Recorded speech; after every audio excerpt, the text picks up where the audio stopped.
Hello guys, I'm Kevin, and I'd like to welcome you to the second part of the ECG Essential Lecture Series. In this lecture, we'll be talking about ischemia and ventricular strain from an ECG perspective. You will learn about the usefulness of the ECG as a tool for identifying ischemic heart events, and also be provided with a systematic approach when interpreting ECGs in patients who you suspect might be suffering from either ischemia or ventricular strain. The term acute coronary syndrome refers to any group of clinical symptoms compatible with acute myocardial ischemia. The underlying cause of ACS is an atherosclerotic process within coronary vasculature. With time, these fatty buildups in coronary arteries will grow, mature, and eventually burst, restricting or even completely occluding coronary blood flow, leading to oxygen starvation in that specific region of the heart. The patient's chief complaint is a symptom we call angina. Angina arises as a result of ischemic heart tissue and presents itself like a pain or pressure over the chest, which extends to the arms, jaw, neck, or back of the patient. Like we said, angina arises from ischemic myocardial cells, and the process is triggered by inadequate supply of oxygen to the heart. One could also say that the heart is demanding more oxygen than its vasculature can supply. Insufficient coronary blood supply to myocardium results in cellular hypoxia. If the hypoxic state is not addressed, it leads to cellular inflammation and injury and can lead to cell death with irreversible injury to the muscle. The injury causes loss of electrical function within the heart muscle. One of the possible triggers of myocardial ischemia is increased oxygen demand. This situation is not uncommon in individuals who already have an atherosclerotic process going on in their coronary vasculature, which will now be unable to respond to the increased demands during physical exertion, eventually leading to myocardial ischemia in the subendocardial cells. The subendocardial cells are the ones most susceptible to this kind of ischemic event because they are the farthest away from the coronary vasculature. Another trigger for myocardial ischemia is decreased oxygen access, which can be caused by a ruptured plaque in the coronary vasculature, impeding any blood from going beyond the point of occlusion. This will trigger a more vast and severe ischemic event in the myocardial cells called transmural ischemia because the ischemic event is present in the full thickness of the myocardial cells. If the ischemic event is allowed to go on for a longer period of time,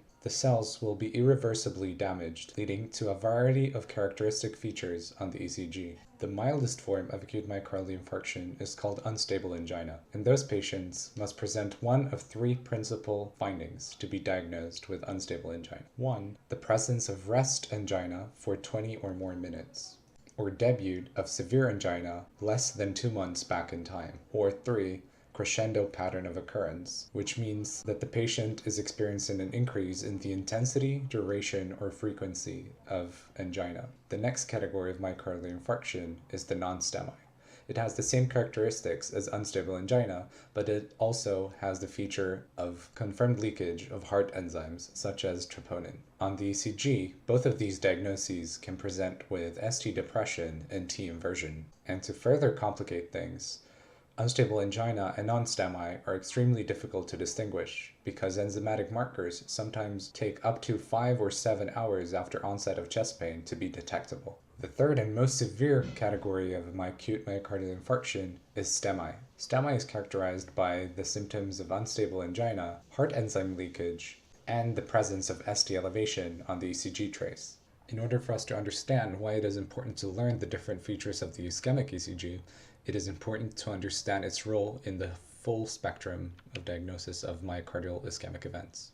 As in this medical condition, just like in many others, you can say that time is of the essence. The sooner we as medical professionals are able to intervene in the patient suffering from myocardial ischemia, the higher the likelihood that we can save some viable heart tissue. The ECG's role in this triad of diagnostic tools is vital as it's able to detect ischemic injury very early after onset of symptoms. It is the most important tool in early assessment of myocardial infarction suspicion and is confirmatory in 80% of the cases. It's non-invasive and can guide treatment decisions. However, it is still important for us to remember that the ECG will never be 100% accurate. Normal ECG does not exclude the acute coronary syndrome. 50% of patients with acute myocardial infarction have no detectable abnormalities on their initial ECG trace. The ST segment is one of three key elements to be familiar with when browsing an ECG for ischemic damage. It corresponds to the interval between ventricular depolarization and repolarization, and the most important part on the ST segment is the J point. The J point is where the QRS complex ends and the ST segment begins, and it is used to measure for significant elevation or depression relative to the isoelectric baseline.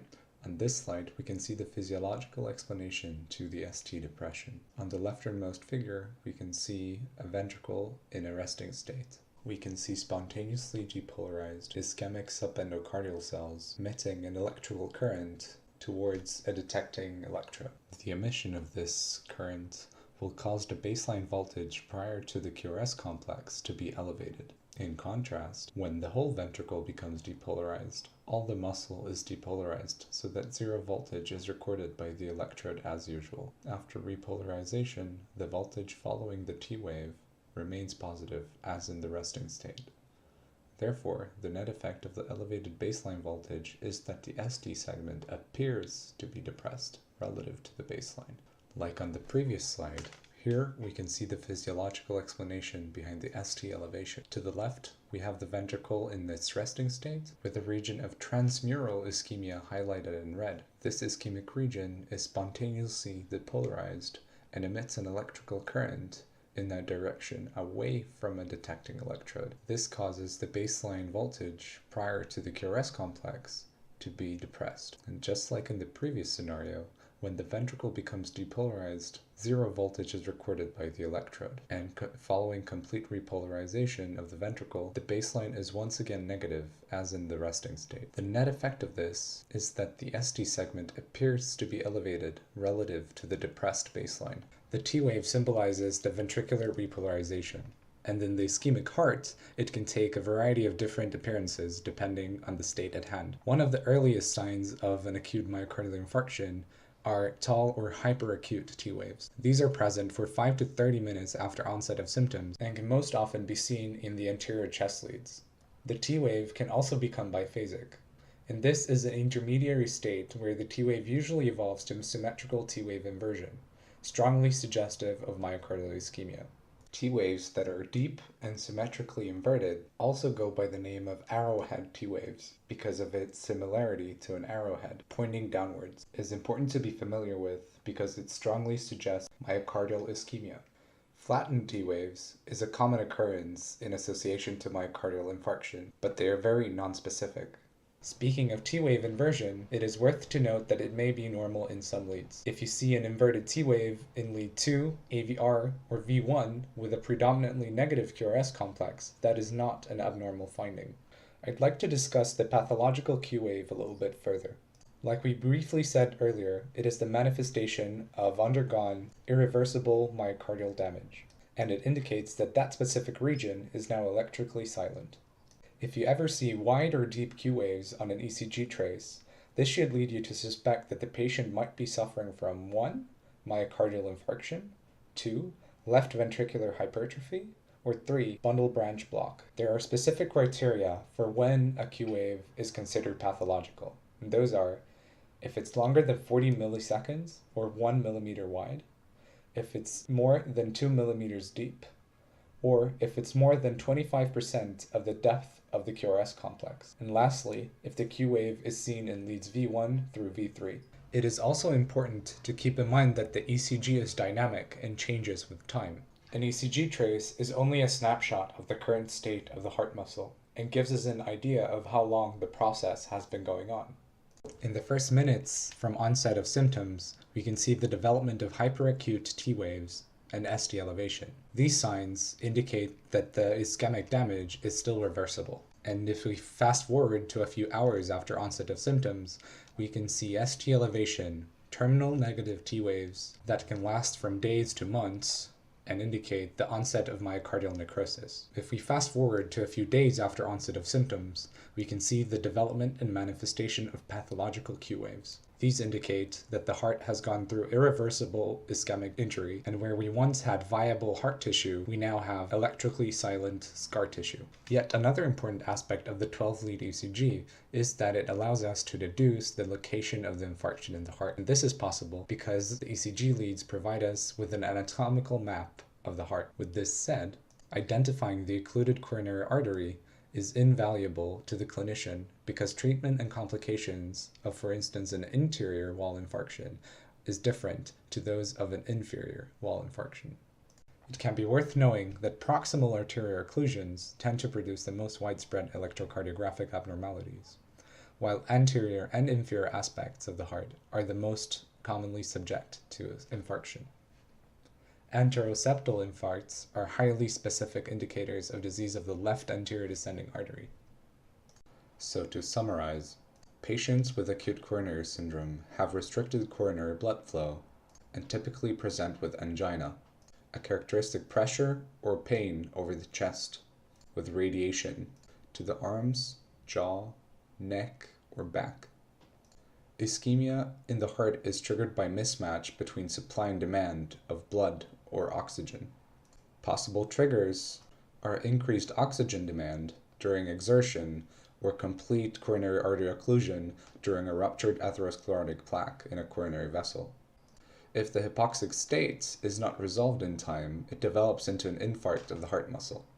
Unstable angina and non-STEMI are only distinguishable by the leakage of enzymatic heart markers and present with ST depression and T-wave inversion. STEMI indicates severe damage to the heart muscle and presents with ST elevation.